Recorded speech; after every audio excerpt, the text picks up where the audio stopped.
Welcome to మన TV. ముందుగా headlines చూద్దాం.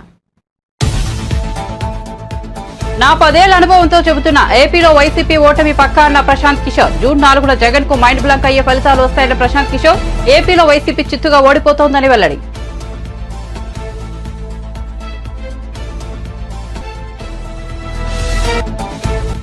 వైసీపీ నేతల్లో ఓటమి భయం, అందుకే జగన్ చిన్నపాటి ఓదార్పు యాత్ర చేపట్టారన్న బోండా ఉమా. ఇటీవల విజయవాడలో ఐపాక్ కార్యాలయాన్ని సందర్శించిన సీఎం జగన్ ఓడిపోతున్నామన్న విషయం జగన్ కు అర్థమైందన్న ఉమా.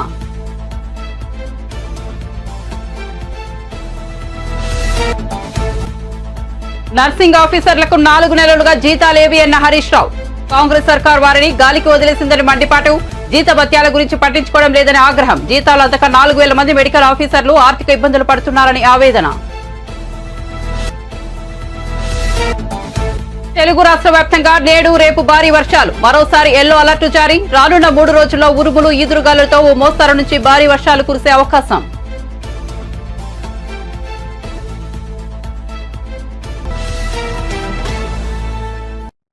ఇక వార్త వివరాల్లోకి వెళ్తే ఏపీ ఎన్నికలపై మాజీ వ్యూహకర్త ప్రశాంత్ కిషోర్ మరోసారి స్పందించారు. జూన్ 4కు జగన్ కు దిగ్భ్రాంతి కలిగించే ఫలితాలు వస్తాయని కొన్ని రోజుల కిందటే వ్యాఖ్యానించిన ప్రశాంత్ కిషోర్ తాజాగా తన వ్యాఖ్యలను పునరుద్ఘాటించారు. కౌంటింగ్ రోజు వచ్చే ఫలితాలలో జగన్ కు మైండ్ బ్లాంక్ అవుతుందని అన్నారు. ఏపీలో జగన్ ఓటమి ఖాయమైందని పేర్కొన్నారు. రాజకీయ వ్యూహకర్తగా నాకు 10 ఏళ్ల అనుభవం ఉంది. ఆ అనుభవంతో చెబుతున్నా ఏపీలో వైసీపీ చిత్తుగా ఓడిపోతోందని ప్రశాంత్ కిషోర్ వ్యాఖ్యానించారు. దేశంలో ఎక్కడ ఎవరు గెలుస్తారు, ఎవరు ఓడిపోతారు అనేది తాను అంచనా వేయగలనని చెప్పారు. జగన్ పార్టీ విషయంలోనూ తన అంచనాలు తప్పవని ధీమా వ్యక్తం చేశారు. ఏపీలో తాజా పరిణామాలపై టీడీపీ సీనియర్ నేత బోండా ఉమా మీడియా సమావేశం నిర్వహించారు. ఈ సందర్భంగా ఆయన మాట్లాడుతూ ఓడిపోతున్నామన్న విషయం జగన్ కు అర్థమైందని, అందుకే ఐపాక్ కార్యాలయానికి వెళ్లి ప్రగల్భాలు పలికారని ఎద్దేవా చేశారు. ఓటమి తప్పదన్న విషయాన్ని జగన్ జీర్ణించుకోలేకపోతున్నారని, అందుకే తామే గెలుస్తామని చెప్పుకుంటున్నారని విమర్శించారు. ఓటమి భయంతో వైసీపీ నేతలు కుదేలవుతున్నారని, అందుకే జగన్ చిన్నపాటి ఓదార్పు యాత్ర చేపట్టి ఐపాక్ కార్యాలయానికి వెళ్లారని వ్యంగ్యం ప్రదర్శించారు. ఎన్నికల్లో గెలుపుపై ధీమా వ్యక్తం చేస్తున్న జగన్ ఎన్నికల్లో ఓడిపోతే పార్టీని మూసేస్తామని చెప్పగలరా అని బోండా ఉమా సవాల్ విసిరారు. వైఎస్ రాజశేఖర రెడ్డి ముఖ్యమంత్రిగా ఉన్నప్పుడు జగన్మోహన్ రెడ్డి చేసినటువంటి అవినీతి పనుల వల్ల ఆనాడు శ్రీలక్ష్మి కానీ, బీపీ ఆచార్య కానీ, రాజగోపాల్ కానీ, ఇంకా అనేక మంది మంత్రులు, ఎమ్మెల్యేలు, అట్లాగే అధికారులు అందరూ కూడా జైలుకి వెళ్ళిపోయినటువంటి విషయాన్ని మనం జగన్మోహన్ రెడ్డి చరిత్ర చూస్తే మనకి కొట్టొచ్చినట్టు కనబడుతుంది. అందుకనే అనేకసార్లు రాష్ట్రంలో గత 5 సంవత్సరాల్లో అధికారులను హెచ్చరించాం. అయ్యా, మీరు జగన్మోహన్ రెడ్డి చెప్పాడనో, లేదంటే సజ్జల రామకృష్ణారెడ్డి చెప్పాడనో, లేదంటే ధనుంజయ రెడ్డి చెప్పాడనో, లేదంటే ఇంకొక రెడ్డి చెప్పాడనో మీరు గనక చట్ట విరుద్ధంగా ప్రవర్తిస్తే మీరు సస్పెండ్ అయిపోతారు. మీరు సస్పెండ్ అయిపోతే మిమ్మల్ని కాపాడేవాళ్ళు ఉండరు. ఎవరున్నారు ఇప్పుడు? ఈరోజు Palnadu collector Shivashankar, Palnadu SP Bindu Madhav, Anantapuram SP Amit Bardar, Tirupati SP Krishnakant, Tirupati DSP Surender Reddy, Tirupati special branch incharge inspector K Rajasekhar, అలాగే డిఎస్పీ భాస్కర్ రెడ్డి, అలాగే అలిపిరి ఇన్స్పెక్టరు రామచంద్రారెడ్డి, వీళ్ళందరూ సస్పెండ్ అయ్యారు, ట్రాన్స్ఫర్ అయ్యారు, విధుల నుంచి తప్పించారు. మరి ఏది మీకు పనులు చెప్పి మిమ్మల్ని ఒత్తిడి తీసుకొచ్చి మీతో అడ్డగోలు పనులు చేపించినటువంటి జగన్మోహన్ రెడ్డి ఏమో లండన్లో ఫ్యామిలీతో ఉన్నాడు. సజ్జల రామకృష్ణారెడ్డి హైదరాబాద్ పారిపోయాడు. ధనుంజయ రెడ్డి ఎక్కడ పారిపోయాడు ఎవడికి తెలియదు. మీకు ఒత్తిడి తీసుకొచ్చినటువంటి మాజీ డీజీపీ రాజేంద్రనాథ్ రెడ్డి ఎక్కడ ఉన్నాడో ఎవడికి తెలియదు. మిమ్మల్ని ఒత్తిడి తీసుకొచ్చినటువంటి పెద్దిరెడ్డి రామచంద్రారెడ్డి ఎక్కడున్నాడో ఎవడికి తెలియదు. పిన్నెల్లి రామకృష్ణారెడ్డి సోదరులు పారిపోయారు. చెవిరెడ్డి భాస్కర్ రెడ్డి ఎక్కడ పారిపోయాడు ఎవరికి తెలియదు, కరుణాకర్ రెడ్డి ఎక్కడ పారిపోయాడో తెలియదు, గోపిరెడ్డి శ్రీనివాసరెడ్డి ఎక్కడ పారిపోయాడో ఎవరికి తెలియదు. ఏరి మీ పనులు చెప్పి మీతో అడ్డగోలుగా చట్టాన్ని అతిక్రమించి రాష్ట్రంలో రైతులు పండించిన అన్ని రకాల వడ్లకు 500 రూపాయల బోనస్ ఇవ్వాల్సిందేనని మాజీ మంత్రి హరీష్ రావు డిమాండ్ చేశారు. తెలంగాణ భవన్లో నిర్వహించిన మీడియా సమావేశంలో మాట్లాడుతూ ధాన్యం కొనుగోలు కేంద్రాల్లో లారీల నుంచి ధాన్యం దించే పరిస్థితి లేదని ఆయన ఆరోపించారు. కొనుగోలు కేంద్రాల్లో లారీ డ్రైవర్లు రోజుల తరబడి బడిగాపులు కాస్తున్నారని ధ్వజమెత్తారు. దీంతో వారు వడ్ల రవాణాకు కూడా ముందుకు రావడం లేదని తెలిపారు. తడిసిన ధాన్యానికి మొలకలు రాక ముందే కొనుగోలు చేయాలని అన్నారు. రైతులకు జీలుగు, జనుము విత్తనాలు కూడా ఇవ్వలేని స్థితిలో ప్రభుత్వం ఉందని ఫైర్ అయ్యారు. ఎన్నికల్లో ఇచ్చిన హామీ మేరకు రాష్ట్రంలో పండించిన అన్ని రకాల వడ్లకు 500 రూపాయల బోనస్ ఇవ్వాల్సిందేనని హరీష్ రావు డిమాండ్ చేశారు. అదేవిధంగా వడ్లతో పాటు మిగతా పంటలకు కూడా బోనస్ ఇవ్వాలని అన్నారు. రైతు బంధు సాయాన్ని జూన్ నెలలోనే రైతుల ఖాతాలో జమ చేయాలని హరీష్ రావు డిమాండ్ చేశారు. మన రాష్ట్ర రైతాంగానికి నోట్లో మట్టి కొట్టింది ఈ రాష్ట్రంలో అధికారంలో ఉన్న కాంగ్రెస్ ప్రభుత్వం. సన్న వడ్లకు మాత్రమే బోనస్ చెల్లిస్తామని కాంగ్రెస్ ప్రభుత్వం కేబినెట్లో నిర్ణయం తీసుకొని రైతాంగాన్ని దగా చేసింది. కాంగ్రెస్ పార్టీ మేనిఫెస్టోలో అన్ని పంటలకు 500 రూపాయల బోనస్ ఇస్తామని, వడ్లకు 500 రూపాయల బోనస్ ఇస్తామని చెప్పి ఈరోజు సన్న వడ్లకు మాత్రమే బోనస్ చెల్లిస్తామని చెప్పడం ఇది కాంగ్రెస్ పార్టీ మోసానికి పరాకాష్ట. రాష్ట్రంలో 90% పైగా దొడ్డు వడ్లు పండిస్తారని తెలిసి బోనస్ భారాన్ని తప్పించుకునేందుకు కాంగ్రెస్ పార్టీ ఈరోజు కేవలం సన్న వడ్లకు మాత్రమే బోనస్ చెల్లిస్తామని చెప్తా ఉన్నారు. నిన్న మాట్లాడిన మంత్రివర్యులు పొంగులేటి శ్రీనివాసరెడ్డి గారు కానీ, ఈరోజు మాట్లాడినటువంటి ఉప ముఖ్యమంత్రి బట్టి విక్రమార్క గారు కానీ సన్న వడ్లకు మాత్రమే బోనస్ ఇస్తామంటున్నారు. పండని వడ్లకు మీరు బోనస్ ఇచ్చే లాభము? తెలంగాణలో యాసంగి పంటలో పండేవే దొడ్డు వడ్లు. తెలంగాణలో యాసంగి పంటలో సన్నవడ్లు పండవు. ఎందుకు అంటే యాసంగి పంటలో ఎండ తీవ్రత వల్ల నూకలైతాయి, సగానికి సగం నూకలైతాయి. దొడ్డు వడ్లు అయితే ఏంటంటే బాయిల్డ్ రైస్గా మార్చి ఆ బాయిల్డ్ రైస్ను తినేటువంటి రాష్ట్రాలకు దాన్ని మనం పంపుతూ ఉంటాం. ఇది గత 20-30 ఏళ్లుగా మన రాష్ట్రంలో ఉన్నటువంటి ప్రాక్టీస్. యాసంగిల పండేటియే దొడ్డు వడ్లు, ఆ దొడ్డు వడ్లను నూకలైతే కనుక బాయిల్డ్ రైస్ చేసి కేరళ, తమిళనాడుకు FCI ద్వారా ఇతర రాష్ట్రాలకు పంపుతూ ఉంటాం. ఇలా కాంగ్రెస్ పార్టీ నోటితో నవ్వి నొసటితో వెక్కిరించినట్టుగా ఉంది. పండని వడ్లకు మీరు బోనస్ ఇస్తామనుడు ఏంది? తెలంగాణలో యాసంగిల సన్న వడ్లు పండేటియే దొడ్డు వడ్లు. మీరు దొడ్డు వడ్లకు బోనస్ ఇయ్యము, సన్నాలకే బోనస్ ఇస్తామంటే ఇది ఎగవెట్టుడు కాక దీన్ని ఏమంటారు? నోటితో నవ్వి నొసటితో వెక్కిరించడం కాదా? ఒక రకంగా మేము వడ్లకు బోనస్ ఇయ్యమని మీరు ఎగవెట్టుడే కదా. ఇది మోసం కాదా? ఇది దగా కాదా? రైతుల నోట్లో మట్టి కొట్టడం కాదా? ఇప్పుడు వానకాలం పండే వడ్లలో ఒక 20% మాత్రం సన్నాలు పండుతాయి. యాసంగిలో దాదాపు 99% దొడ్డే పడతాయి. అంటే పండని వడ్లకు బోనస్ ఇస్తామంటడం అంటే పండే వడ్లకు ఎగబెట్టుడే కదా. పండేదే దొడ్డు వడ్లే. ఇవాళ నిరుద్యోగ భృతి పైన మొన్న అసెంబ్లీలో మాట మార్చారు. మేము అసెంబ్లీలో కాంగ్రెస్ ప్రభుత్వాన్ని అడిగితే నిరుద్యోగ భృతి మేము ఇస్తామని ఎక్కడ మాట ఇవ్వలేదు, మేము హామీ ఇవ్వనే లేదు అని చెప్పి నిండు శాసనసభలో నిరుద్యోగ భృతిపై చేతులెత్తింది కాంగ్రెస్ ప్రభుత్వం. ఇవాళ కేబినెట్లో పంటలకు బోనస్ విషయంలో కూడా రైతాంగాన్ని మోసానికి గురి చేసింది ఇలా కాంగ్రెస్ ప్రభుత్వం. మేనిఫెస్టోలో హామీ ఇచ్చినట్లుగా బోనస్ హామీని నెరవేర్చాలని చెప్పి మేము డిమాండ్ చేస్తా ఉన్నాం. ఇలా వాళ్ళ మేనిఫెస్టోలో ఎంత స్పష్టంగా చెప్పారు? ఏపీ మంత్రి బొత్స సత్యనారాయణ మీడియాతో చిట్ చాట్ నిర్వహించారు. ఈ సందర్భంగా ఆయన మాట్లాడుతూ అధికార విపక్ష నేతలు విదేశాల బాట పట్టడంపై స్పందించారు. చంద్రబాబు ఎక్కడికి వెళ్తున్నాడో చెప్పారా అని ప్రశ్నించారు. చంద్రబాబు ఎందుకు చెప్పకుండా వెళ్లారు, చెబితే వచ్చే ఇబ్బంది ఏంటి అని ఆశ్చర్యం వ్యక్తం చేశారు. ఫలానా ఊరు వెళ్తున్నానని చెబితే నష్టం ఏముందని అన్నారు. రాష్ట్రంలో ప్రధాన ప్రతిపక్ష నాయకుడు, రాష్ట్రంలో ప్రభుత్వాన్ని నడుపుతున్న నాయకుడు ఎక్కడికైనా వెళ్తే ఆ విషయం చెప్పాల్సిన అవసరం ఉందని బొత్స స్పష్టం చేశారు.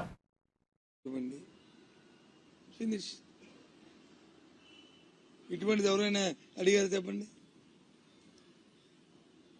అడుగుతారు. ఎప్పుడు నుంచి వచ్చే ఎన్నికల్లో ఈ ట్రెండ్ వస్తుంది. ఇంతకుముందు ముఖ్యమంత్రి దేశంలో అయితే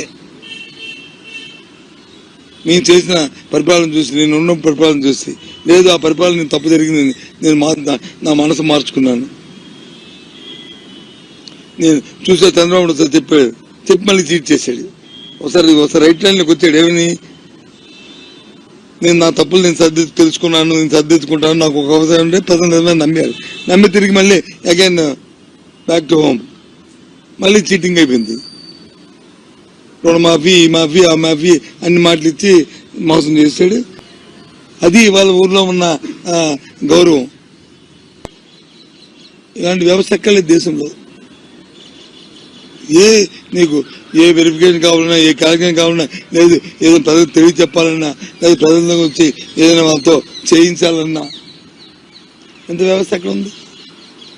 ఉదాహరణ మనం అది చూసాం కదా. ఇది కరోనా వచ్చినప్పుడు, మన ఆరోగ్య సురక్ష జరిగినప్పుడు ఎంత పెద్ద ఎత్తున జరిగింది. ఏ రకంగా ఇప్పుడు మన దగ్గర మొత్తం గ్రామాల్లో అందరి తాలూకా ప్రొఫైల్, మెడికల్ ప్రొఫైల్ మన దగ్గర ఉంది. ఎవరికి ఏ జబ్బు ఉందో, జ్వరం ఉందో, బీపీ ఉందో, షుగర్ ఉందా అని ఎప్పుడైనా అలాంటి డేటాను కలెక్ట్ చేయగలుగుతామా? ఆ డేటాను బట్టి మందులు ఇచ్చారా? ఇవాళ అందరూ రాసిస్తున్నాం. ఇది యూనిక్, ఇది కొత్త సిస్టమ్, కొత్తదనం. ఇది ప్రజలు కోరుకుంటారు. ప్రజలకు ఏం కావాలి? ప్రజలు ఇప్పుడు ఏం కోరుకుంటారంటే, నాకు అది నా పరిస్థితులు బాగలేవు, నాకు ప్రభుత్వం నాకు తోడ్పాటు ఉండాలా అని కోరుకున్నప్పుడు ప్రభుత్వం వచ్చి అడిగే చూడాలి. అది ప్రభుత్వం తన బాధ్యత. సమాజంలో ఎవరైతే అట్టడుగు వర్గాలు ఉన్నాయో, ఎవరైతే ప్రభుత్వం ఆధారపడి బతుకుతున్న వారు ఎవరైతే ఉన్నారో వాళ్ళ కోసం ప్రభుత్వం ఆలోచన చేయాలి. అది వాళ్ళు జగన్మోహన్ రెడ్డి గారు ఈ 5 సంవత్సరాలు చేసింది. అందుకు జగన్మోహన్ రెడ్డి ఎవరు అలాంటప్పుడు ఎందుకు అతను చదువుకుంటారు చెప్పండి? అది మా తాలూకా కాన్ఫిడెన్స్. అందుకు 175 చెప్పిన కారణాలు ఇవి. తెలుగుదేశం పార్టీ చెప్పానండి ఏదైనా వాళ్ళ కాన్ఫిడెన్స్ కారణాలు. ఎంతసేపు వేస్తారు మాకు జగన్మోహన్ కోపం, మా TV5 చూసేస్తారు, మా ABN చూసేస్తారు, ఈటీవీని చూసేస్తారు, లేకపోతే వాళ్ళు మాట్లాడుతున్న సాయంత్రం 7 గంటలకి జరుగుతున్న పనికి మన డిబేట్లు చూసేస్తారు అనుకుంటారు. సరే భ్రమ, సరే పోనీయండి అనుకునేయండి. మినిమం 1 కోటి నుంచి 10 కోట్లు వచ్చిన ఒక్కొక్క ఊరికి ఇంతమంది పెరగడానికి కారణం అది. లేదు ఏదో ఫ్యామిలీ ట్రిప్ వెళ్తే ఏ ఊర్లో ఉన్నాడు అనేది $1 మిలియన్ క్వశ్చన్, దానికి సమాధానం అడుగుదామని పిలిచాను. మళ్ళీ తెలిస్తే చెప్పండి ప్లీజ్. ఇప్పుడు కాకపోయిన తర్వాతనే ఫోన్లో మెసేజ్ పెట్టండి. మీరు డోంట్ మైండ్ ఏమనుకోవద్దు.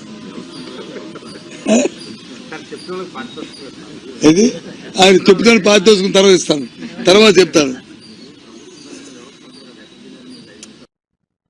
బీఆర్ఎస్ బీజేపీ నాయకులపై ఫైర్ అయ్యారు డిప్యూటీ సీఎం బట్టి విక్రమార్క. స్వార్థ రాజకీయాల కోసం రైతులను వాడుకుంటున్నారని ఫైర్ అయ్యారు. గత సర్కార్ తడిచిన వడ్లను కొనలేదని విమర్శించారు. తాము తడిచిన ధాన్యాన్ని ఎంఎస్పీ రేటుకే కొంటున్నారని తెలిపారు. 15 రోజుల ముందు నుంచి వడ్లు కొనుగోలు ప్రక్రియ ప్రారంభించామని చెప్పారు. మే 21, 2024 మంగళవారం నాడు గాంధీభవన్లో డిప్యూటీ సీఎం బట్టి విక్రమార్క మీడియా సమావేశం నిర్వహించారు. ఈ సందర్భంగా ఆయన మాట్లాడుతూ బీఆర్ఎస్ బీజేపీ నేతలు అడ్డుగోలుగా మాట్లాడొద్దని సూచించారు. చివరి గింజ వరకు వడ్లు కొంటామని వెల్లడించారు. గత సర్కార్ రైతులను పట్టించుకోలేదని విమర్శించారు. సన్న వడ్లకు ₹500 బోనస్తో మొదలు పెడతామని చెప్పారు. రైతుల పేరు మీద రాజకీయాలు చేయవద్దని సూచించారు. ధాన్యం కొనుగోలుపై తప్పుడు ప్రచారం మానుకోవాలని బట్టి విక్రమార్క తెలిపారు. గాలి మాటలు మాట్లాడటం కాదు, వాస్తవాలు, లెక్కలు ఇవన్నీ ఆన్ రికార్డు ఉండే. అంతేకాదు, మీరు గతంలో రోజుల తరబడి నేను ఇదే సమయంలో గత సంవత్సరం పాదయాత్రలో ఉన్నాను. ఆదిలాబాద్ నుంచి ఖమ్మం వారికి పాదయాత్ర చేస్తున్న సందర్భంలో ఈ రూట్ మొత్తం రోడ్ల మీద ధాన్యాలు పోసి అలా కుప్పలు పోసి రోజుల తరబడి ఉండే ప్రతిరోజు ఏదో ఒక సెంటర్లో రైతు నాతో మాట్లాడుతూనే ఉండేవాడు. ఆనాటి పరిస్థితి అదైతే ఈరోజు మేము చాలా స్పష్టంగా చెప్తున్నాం. మీరు గతంలో తడిసిన ఓట్లు కొనలే, మొక్కెత్తిన ఓట్లు కొనలే.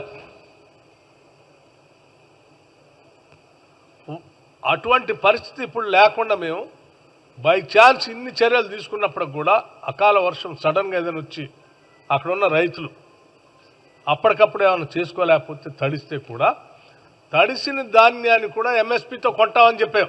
ఎక్కడా ఒక్క గింజ కూడా వదిలిపెట్టామని చెప్పాం. అది ఏ స్థాయి వరకు అంటే చివరికి మొక్కెత్తినటువంటి గింజలను కూడా, మొలకలు వచ్చినటువంటి ధాన్యాన్ని కూడా ఒక్క గింజను కూడా వదిలిపెట్టకుండా అదే ఎంఎస్పితో, ఏం రేటు తగ్గించి కాదు, అదే ఎంఎస్పితో ఈ ప్రభుత్వం కొంటదని చాలా స్పష్టంగా చెప్పాం. కొంటుంది కూడా. ఏ రైతు ఆందోళన చెందొద్దని మేము చాలా స్పష్టంగా రైతులకు చెప్తా ఉంటే మీరు ఆ పక్కన తడుస్తూ ఉన్నాయి, రైతులు అన్యాయం అయిపోతూ ఉన్నారు అని వాళ్ళని భయపెట్టి భయభ్రాంతులు గురి చేసి ఒక రకమైనటువంటి ఒక ఉద్రిక్త వాతావరణం, రైతుల మనసుల్ని ఆందోళన చెందేటట్టుగా చేసే పరిస్థితి మంచిది కాదు. దయచేసి మీరు మీ ఆనందం కోసం రైతులను ఇబ్బంది పెట్టకండి. మేము చాలా స్పష్టంగా ఉన్నాం. ఎన్ని లక్షల మెట్రిక్ టన్నులు పండినా చివరి గింజ వరకు ఈ రాష్ట్ర ప్రభుత్వం కొంటది, తడిసినా కొంటది, మొలకలెత్తినా కూడా అదే ఎంఎస్పీ రేట్తో కొంటది. మీరు నెలల తరబడి కొన్నటువంటి ధాన్యానికి డబ్బులు ఇచ్చేవాళ్ళు కాదు. మేము కేవలం 3 రోజుల్లో రైతు అకౌంట్లోకి డబ్బులు వేస్తాం. నెలల తరబడి రైతులకు డబ్బులు ఇచ్చేవాళ్ళు కాదు. మేము 3 రోజులు రైతులు ఆ ట్రక్ షీట్ పట్టుకొని మిల్లర్ల చుట్టూ తిరుగుతూ వేసిన కాటా వేసిన ధాన్యాన్ని మా 10 కేజీలు తీశారు, లేకపోతే అది తీశారు ఇది తీశారు అని చెప్తూ వాళ్ళు డబ్బులు ఇవ్వకుండా మిల్లర్లు బయటికి పంపిస్తూ, లేకపోతే సివిల్ సప్లైస్ వాళ్ళు డబ్బులు ఇవ్వక రకరకాల ఇబ్బందులు పడేవాడు. ఇవాళ ఏ ఇబ్బంది లేదు. 3 రోజుల్లో 3 డేస్లో డబ్బులు ఇస్తా ఉన్నాం. ఇది ఈ ప్రభుత్వం యొక్క చిత్తశుద్ధి, రైతాంగ సోదరుల కోసం, పంట పండించేటువంటి కుటుంబాలు ఆదుకోవటం కోసం చేసేటువంటి కార్యక్రమం ఇది. ఏపీ సీఎం జగన్మోహన్ రెడ్డిపై టీడీపీ నేత మాజీ మంత్రి దేవినేని ఉమామహేశ్వరరావు ఎక్స్ వేదికగా మరోసారి ధ్వజమెత్తారు. వైసీపీ 5 ఏళ్ల పాలనపై ఆయన దుమ్మెత్తిపోశారు.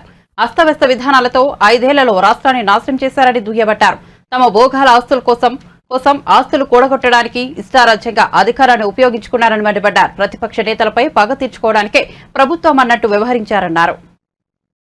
కట్టాల్సిన డబ్బులు 1500 కోటిగా కోడికత్తి డాక్టర్కి చైర్మన్గా పెట్టి ఆయన ఖర్చు పెట్టే విధంగా 1000 కోట్లు మీరు ప్రభుత్వ డబ్బుని, కేంద్ర రాష్ట్రాలు ఇచ్చిన డబ్బుని మీరు ఆ విధంగా దుర్వినియోగం చేసింది కూడా పత్రికల్లో ప్రజల్లో చర్చ జరుగుతూ ఉన్నాయి. దీనికి సమాధానం చెప్పరు. దీనికి సమాధానం చెప్పే పరిస్థితి లేదు. ఇవాళ దగ్గర ఏదైతే మీ అస్మదీయులకి మీ కోడికత్తి డాక్టర్ రికమెండ్ చేసిన నెట్వర్క్ రాష్ట్ర వ్యాప్తంగా నేడు రేపు భారీ వర్షాలు పడే అవకాశం ఉందని ఈ నేపథ్యంలో ఎల్లో అలర్ట్ జారీ చేసినట్లు హైదరాబాద్ వాతావరణ శాఖ తెలిపింది. ఈ మేరకు రానున్న 3 రోజుల్లో ఉరుములు, ఈదురుగాలులతో ఓ మోస్తరు నుంచి భారీ వర్షాలు కురిసే ఛాన్స్ ఉంది. బుధవారం ఆదిలాబాద్, ఆసిఫాబాద్, మంచిర్యాల, నిర్మల్, నిజామాబాద్, జగిత్యాల, సిరిసిల్ల, భూపాలపల్లి, ములుగు, కొత్తగూడెం, ఖమ్మం జిల్లాలకు వాతావరణ శాఖ అధికారులు ఇప్పటికే ఎల్లో అలర్ట్ జారీ చేసింది. ఇక గురువారం హైదరాబాద్, రంగారెడ్డి, మేడ్చల్, మల్కాజ్గిరి, మెదక్, యాదాద్రి, భువనగిరి జిల్లాలో ఎల్లో అలర్ట్ జారీ చేసింది. ఈ క్రమంలో పలు చోట్ల పెద్ద ఎత్తున పిడుగులు పడే అవకాశం ఉండటంతో ప్రజలంతా ఇంట్లోనే ఉండాలని, అత్యవసరమైతే తప్ప ఎవరూ బయటకు వెళ్లకూడదని వాతావరణ శాఖ అధికారులు వెల్లడించారు. కేవలం సన్నవడ్లకు మాత్రమే 500 రూపాయల బోనస్ ప్రకటిస్తామంటూ కేబినెట్ భేటీలో రేవంత్ రెడ్డి ప్రభుత్వం నిర్ణయం తీసుకోవడంపై మాజీ మంత్రి బీఆర్ఎస్ వర్కింగ్ ప్రెసిడెంట్ కేటీఆర్ మండిపడ్డారు. ఇది కపట కాంగ్రెస్ మార్కు మోసమని దుయ్యబట్టారు. ఎన్నికలకు ముందు రైతులకు బోనస్ పేరుతో నమ్మించి వారు ఓట్లు పొందాక ఇప్పుడు కేవలం సన్నవడ్లకే బోనస్ ప్రకటించడం నయవంచనకు పాల్పడటమేనని విమర్శించారు. ఇవాళ న్యాయవాది జగదీష్ రెడ్డి గారు కూడా స్వతహాగా న్యాయవాది వృత్తిపరంగా అంటే ఎంతైతే ప్రేమతో కట్టుకుంటామో అంత ప్రేమతో, అంత కమిట్మెంట్ తో, అంత పట్టుదలతో 10 ఏళ్లు పనిచేసుకున్నాం. కేసీఆర్ గారి నాయకత్వంలో ఒకవైపు ఐటీ రంగం ఉరుకులు పరుగుల మీద దూసుకొని పోయింది. 3 లక్షల మంది ఉద్యోగులు ఉండేది మనం అధికారంలోకి వచ్చినాడు 2014లో. మనం అధికారంలోకి దిగిపోయిన నాడు 10 లక్షల ఉద్యోగాలకు చేసిన ఘనత కేసీఆర్ గారి నాయకుడు. ఒక్క మెడికల్ కాలేజ్ లేదు నల్లగొండలో. అదేంటి అంటే పని చేసి కూడా చెప్పుకోలేకపోయినా, పని చేసి కూడా సరిగ్గా చెప్పుకోలేదు. ఇప్పుడు మీరు ఇక్కడ ఉన్నారు గ్రాడ్యుయేట్ మిత్రులు, మీకు తెలుసా గత 10 ఏళ్లలో భారతదేశంలో 2014 నుంచి 2024 వరకు భారతదేశంలో అత్యధికంగా ప్రభుత్వ కొలువులు ఇచ్చింది ఏ రాష్ట్రమో మీకు తెలుసా? తెలంగాణ. 2 లక్షల కొలువులు ఇచ్చిన ఒకే ఒక్క రాష్ట్రం తెలంగాణ. కానీ ప్రచారం ఎట్లా జరిగింది? యూట్యూబ్ లో మల్లన్న అని పుల్లన్న అని ఏం ప్రచారం చేసిండ్రు? ఒక్క ఉద్యోగం రాలేదు, ఎవరికి వచ్చింది ఉద్యోగం అని చెప్పి అడ్డగోలు మాటలు. కేసీఆర్ గారు ఒకే ఒక్క నాయకుడు భారతదేశంలో 95% రిజర్వేషన్ రాష్ట్రపతి గారి సంతకం పెట్టించి కొత్త జోనల్ వ్యవస్థను 95% ఉద్యోగాలు స్థానికులకే ఇచ్చే విధంగా తెచ్చిన మొట్టమొదటి ముఖ్యమంత్రి భారతదేశంలో 75 కేసీఆర్ గారు. ఇది మనకు తెలియదు, మేము చెప్పుకోలేదు. 2 లక్షల ఉద్యోగాలు కూడా. టీడీపీ అధినేత చంద్రబాబు ఎన్ని విధ్వంసాలు సృష్టించినా రాష్ట్రంలో వైసీపీ విషయాన్ని అడ్డుకోలేరని మంత్రి జోగి రమేష్ ధీమా వ్యక్తం చేశారు. ఎన్నికల్లో వైసీపీ గెలుపు ఖాయమని, వైసీపీ కార్యకర్తలంతా సంబరాలకు సిద్దం కావాలని పిలుపునిచ్చారు. చంద్రబాబు ఎల్లో మీడియాకు కూడా చెప్పకుండా ఎక్కడికి వెళ్లారని జోగి రమేష్ ప్రశ్నించారు. దోచుకున్న డబ్బును దాచుకునేందుకు దుబాయ్ వెళ్లారని వ్యాఖ్యానించారు. చంద్రబాబు పరారీతో టీడీపీ నేతల నోటికి తాళాలు పడ్డాయని ఎద్దేవా చేశారు. ఇక పురంధేశ్వరి ఎన్నికల సంఘానికి తప్పుడు సమాచారం అందించారని, అందువల్లే అధికారులను మార్చారని మంత్రి జోగి రమేష్ ఆరోపించారు. అధికారులను మార్చిన చోటే గొడవలు జరిగాయని అన్నారు. టీడీపీ ఓటమి ఖాయం కావడంతో చంద్రబాబు పల్నాడులో అల్లర్లకు తెరలేపారని ఆరోపించారు. కొంతమంది కలెక్టర్లను మార్చిన చోటే గొడవలు జరిగినాయి. ఆ గొడవలు జరిగిన దగ్గర మళ్ళీ ఆ అధికారులను సస్పెండ్ చేశారు. అంటే పరిపాలన సక్రమంగా చేసే ఎస్పీలని, కలెక్టర్లని కావాలని కుట్రపూర్వకంగా మారిస్తే మరలా అదే ప్రాంతంలో గొడవలు జరిగినాయి. మరలా అదే అధికారులని సస్పెండ్ చేశారు. అంటే నిబద్ధతలను గాలికి వదిలేశారు. వ్యవస్థలని వాడుకున్నారు. వ్యవస్థల్ని బస్టు పట్టించడంలో చంద్రబాబు నాయుడు అంత దుర్మార్గుడు. బస్టు పట్టించాడు. అయినా సరే ప్రజాస్వామ్య బద్ధంగా జరిగే ఎన్నికల్లో ప్రజాస్వామ్యయుతంగా వైఎస్ఆర్ కాంగ్రెస్ పార్టీ నిలబడ్డాం. ప్రజల ఆశీస్సులతో గెలవబోతా ఉన్నాం. నమ్మకం మా మీద ఉంచారు. నమ్మకం మా లీడర్ మీద ఉంచారు. మా జగనన్న మీద ఉంచారు జనం. ఎన్ని కుట్రలు పనినా, ఎన్ని విధ్వంసాలు సృష్టించినా, శాంతి భద్రతల్ని విఘాతం కలిగించే విధంగా ప్రవర్తించిన తెలుగుదేశం పార్టీ, జనసేన పార్టీ ఎన్ని దుర్మార్గాలు చేసినా సరే ప్రజాస్వామ్యంలో గెలవబోతా ఉన్నాం. ఈరోజు మా మీద, మా పార్టీ లీడర్ల మీద, ఆఖరికి నా మీద కూడా, మంత్రుల మీద కూడా 302లు 307లు ఎస్సీ ఎస్టీ యాక్ట్లు పెట్టినా సరే ధైర్యంగా ప్రజాక్షేత్రంలో నిలబడ్డాం, గెలవబోతా ఉన్నాం. వైఎస్ఆర్ కాంగ్రెస్ పార్టీ జెండా రేపరేపలాడబోతా ఉంది. జూన్ 4వ తారీఖున వైఎస్ఆర్ కాంగ్రెస్ పార్టీ శ్రేణులన్నీ కూడా సంబరాలకు సిద్ధం కమ్మని చెప్పేసి మీ ద్వారా కూడా పిలుపునిస్తా ఉన్నాం. ప్రజాస్వామ్యాన్ని కూనీ చేసింది తెలుగుదేశం పార్టీ. అక్కడ అల్లర్లకి ప్రేరణ తెలుగుదేశం పార్టీ, చంద్రబాబు నాయుడే. ఆంధ్రప్రదేశ్ లో అల్లర్లకు వైఎస్ఆర్సీపీ కారణమని సిపిఐ జాతీయ కార్యదర్శి నారాయణ ఆరోపించారు. చంద్రగిరి టీడీపీ ఎమ్మెల్యే అభ్యర్థి పులివర్తి నానిపై పథకం ప్రకారమే దాడి చేశారని పేర్కొన్నారు. బాధితులకు సంబంధించిన కారులో కెమెరా ఉండటం వల్లే దాడి ఘటనలో ఆధారాలు లభించాయని తెలిపారు. ఏపీలలో ఇప్పటికే వైఎస్ఆర్సీపీకి పోలీసులు అనుకూలంగా వ్యవహరిస్తున్నారని ఆరోపించారు. అల్లర్లపై వేసిన సిట్ దర్యాప్తు కాలక్షేపానికి చేసినట్లుగా ఉందని ఎద్దేవా చేశారు. నాయకులను తప్పించి అమాయకులను అరెస్ట్ చేస్తున్నారని విమర్శించారు. ప్రయత్నించారు కానీ ఏదో ఆగింది. ఈ విధంగా ప్రశ్నించే వాళ్ళందరినీ కూడా అరెస్ట్ చేసే పని చేస్తున్నారు. ఎవరైతే వాళ్ళు సపోర్ట్ చేస్తారో వాళ్ళ రోజుకి పోరు, ఎవరైతే బీజేపీ వ్యతిరేకిస్తారో వాళ్ళని అడ్డగోలుగా బుక్ చేస్తూ ఉన్నారు. ఇప్పుడు ఎన్నికలు జరుగుతూ ఉన్నాయి. బీజేపీ బహుశా ఢిల్లీలో బీజేపీ ఎక్కడ గెలిచే అవకాశాలు లేవు. కాంగ్రెస్, ఆమ్ ఆద్మీ పార్టీ రెండు కలిసిన తర్వాత, అందులో కేజ్రీవాల్ని అరెస్ట్ చేసిన తర్వాత వచ్చిన ఇన్ఫ్లుయెన్స్ చూశాక ఎన్ మాస్గా ఢిల్లీలో ప్రజలు బీజేపీని ఓడించేందుకు సిద్ధపడుతున్నారు. రెండోది ఆంధ్రప్రదేశ్ సంబంధించి సిట్ వేశారు. అప్పుడే మేము చెప్పాం ఈ సిట్ వేస్ట్, దీనివల్ల పెద్ద ఉపయోగం ఉండదని చెప్పాం. అయినా సిట్ వేశారు. ఎలక్షన్స్ అప్పుడు నేను ప్రత్యక్షంగా చూశాను, మిగతా చాలా పేపర్లు చూశాను. ఆ రోజు తిరుపతిలో ఉన్నా నేను. చంద్రగిరి ఎమ్మెల్యే జరిగిన దాడి, మహిళా యూనివర్సిటీలో స్ట్రాంగ్ రూమ్ ఉంది, మిషన్స్ అంతా అక్కడ డంప్ చేశారు. అక్కడ కెమెరాలు లేవు, పోలీస్ డిపార్ట్మెంట్ కూడా లేదు, సెషన్ లేదు. మా పార్టీ వాళ్ళు అంటే ఎన్నికల ఆఫీసర్లు మాత్రం ఉన్నారంతే, నో సెక్యూరిటీ.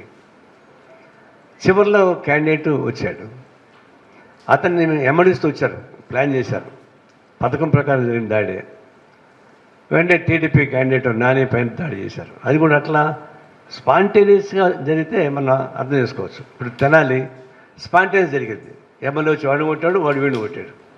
బట్ ఇది పథకం ప్రకారం రాడ్లు కత్తులతో పాటు సమిటి తీసుకొచ్చి అతని మీద దాడి చేశారు. అది కానీ తల మీద బట్టి ఉంటే ఆన్ స్పాట్ చనిపోయేవాడు. అది భుజం మీద పడింది కాబట్టి భుజం కీలు తొలగిపోయింది. సరే గన్మెన్ కాపాడాడు. అది కూడా ఎట్టబడింది, వాళ్ళ కారులో అంతకు ముందర కెమెరాలు పెట్టారు. ఆ కెమెరా ఎవిడెన్సే, లేకపోతే అసలు ఎవిడెన్సే ఉండేది కాదు. అంతకు ముందర దిగి పెట్టారు కెమెరాలకి, వాళ్ళ కారులో కెమెరాలు పెట్టడం వల్ల ఆ కెమెరా ఎవిడెన్స్ తోటి వాళ్ళు యాక్ట్ చేస్తున్నారు. అంటే దీన్ని బట్టి స్ట్రాంగ్ రూమ్ ఉన్న చోట పోలీసులు పెట్టకపోవడం, కెమెరాలు పెట్టకపోవడం, వాళ్ళు క్యాండిడేట్ కారులో నుంచి ఫోన్ చేశాడు పోలీసులకి, వాళ్ళు రాలే, 45 minutes రాలేదు. ఇది ఒక విధంగా పథకం ప్రకారం వాళ్ళు దాడి చేస్తే పోలీసులు చూసి చూడకుండా ఉన్నమాట వాస్తవం. అసలు కొంతమంది మార్చారు, ఎన్నికల కమిషన్ తర్వాత కొంతమంది మార్చారు, డీసీలు కూడా మార్చారు. కానీ మార్చే తెలంగాణ ఎక్సైజ్ శాఖ మంత్రి జూపల్లి కృష్ణారావు హైదరాబాద్ గాంధీ భవన్లో మీడియాతో మాట్లాడారు. ఈ సందర్భంగా ఆయన పక్క రాష్ట్రంలో మాదిరిగా తెలంగాణలోనూ కొత్త మద్యం బ్రాండ్లు వస్తున్నాయంటూ ఓ పత్రికలో వచ్చిన కథనంపై స్పందించారు. కొత్త మద్యం బ్రాండ్ల కోసం కొందరు ప్రభుత్వ పెద్దలు అనధికార పాలసీ రూపొందిస్తున్నట్లు వస్తున్న వార్తలు ఆధారహితమన్నారు. కొత్త మద్యం బ్రాండ్లు తీసుకొచ్చి వాటిపై భారీగా కమిషన్లు పొందాలన్నదే ఆ పెద్దల ఆలోచన అంటూ వచ్చిన కథనంలో నిజం లేదని మంత్రి జూపల్లి ఖండించారు. ఇది ఫైనాన్స్ డిపార్ట్మెంట్కి సంబంధించి ఆర్థిక పరిస్థితిని బట్టి డిపార్ట్మెంట్లకు పేమెంట్ చేస్తూ ఉంటారు. ఎక్కడ అసలు ఇంకోటి, అసలు కొత్త బ్రాండ్కి ఎవరు దరఖాస్తే పెట్టలే, కొత్త బ్రాండ్స్ను తీసుకొని రాశారు. అసలు కొత్త బ్రాండ్ ఎవరు దరఖాస్తు పెట్టుకోలే. ప్రజాస్వామ్యంలో ఎవరికైనా రైట్ ఉంటుంది, ప్రజలకు ఏది కావాలంటే అది ఎవడని పెట్టుకుంటాడు. దాన్ని విమర్శించే వద్దనే హక్కు మాకుంటుందా? ప్రజలు ఏది కోరుకుంటే ఇన్వెంట్ చేసుకుంటారు, ఇస్తారు. ఆయన నేను వచ్చినప్పటి ఇప్పటిదాకా ఒక్క కొత్త బ్రాండ్కి ఎవరు దరఖాస్తు పెట్టలే, ఇవ్వలే కూడా. కొత్త బ్రాండ్లుగా ఆమోదిస్తుని పెట్టి రాస్తా ఉన్నారు. అంటే ఇది కేవలం కక్షపూరితంగా ప్రభుత్వ ప్రతిష్టను దిగజార్చాలి, ప్రభుత్వ ప్రతిష్టను మసకబార్చాలన్నటువంటి ఆలోచన తప్ప ప్రభుత్వం పార్టీ ఆ బాకా ఊదే పత్రిక సంబంధించిన పార్టీ ఆ పార్టీ మనుగడనే ప్రశ్నార్థమైన సందర్భంలో ఏ విధంగా వాళ్ళ ప్రదర్శన పెంచుకోవాలంటే ఇంకోటి మీద బూరిజల్ది కార్యక్రమం చేస్తే వీళ్ళ ప్రదర్శన దిగజారిస్తే మా ప్రదర్శన పెరుగుతున్నటువంటి ఒక తప్పుడు ఆలోచనతో దుర్మార్గ ఆలోచన చేస్తున్నట్టు కార్యక్రమం తప్ప ఇంకోటి కానే కాదు. ఎక్కడ కూడా ఈ నెలలో ఇప్పటి వరకు సుమారుగా 370 కోట్లు ఈ నెలనే పేమెంట్ జరిగినాయి. ఇలా డేట్ ఎంత 20, ఈ మాసంలోనే 370 కోట్లు పేమెంట్ జరిగాయి. ఎక్కడ కూడా అంటే విమర్శకు అవకాశం లేకుండానే డిపార్ట్మెంటు పూర్తి పారదర్శన నడుస్తూ ఉంది. మేమేది తప్పు చేసినట్టుగా ఒక నిమిషం. అవునమ్మా, బీర్లు దొరకకపోవడానికి కంపెనీసు పేమెంట్ ఎక్కడైనా లేట్ అయిన కారణంగా బులెటిన్ ముగించే ముందు హెడ్లైన్స్ మరోసారి చూద్దాం. నా 10 ఏళ్ల అనుభవంతో చెబుతున్నా ఏపీలో వైసీపీ ఓటమి పక్క అన్న ప్రశాంత్ కిషోర్. జూన్ 4న జగన్ కు మైండ్ బ్లాంక్ అయ్యే ఫలితాలు వస్తాయని వెల్లడి. ఏపీలో వైసీపీ చిత్తుగా ఓడిపోతోందని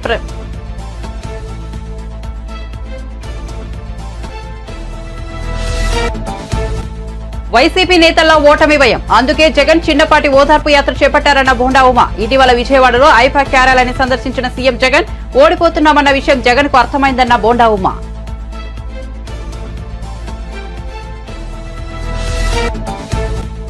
నర్సింగ్ ఆఫీసర్లకు 4 నెలలుగా జీతాలేవి అన్న హరీష్ రావు. కాంగ్రెస్ సర్కార్ వారిని గాలికి వదిలేసిందని మండిపాటు. జీతభత్యాల గురించి పట్టించుకోవడం లేదని ఆగ్రహం.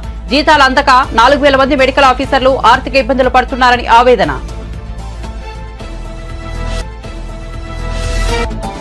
తెలుగులో రాష్ట్ర వ్యాప్తంగా నేడు రేపు భారీ వర్షాలు. మరోసారి ఎల్లో అలర్ట్ జారీ. రానున్న 3 రోజుల్లో ఉరుములు ఈదురుగాలులతో ఓ మోస్తరు నుంచి భారీ వర్షాలు కురిసే అవకాశం.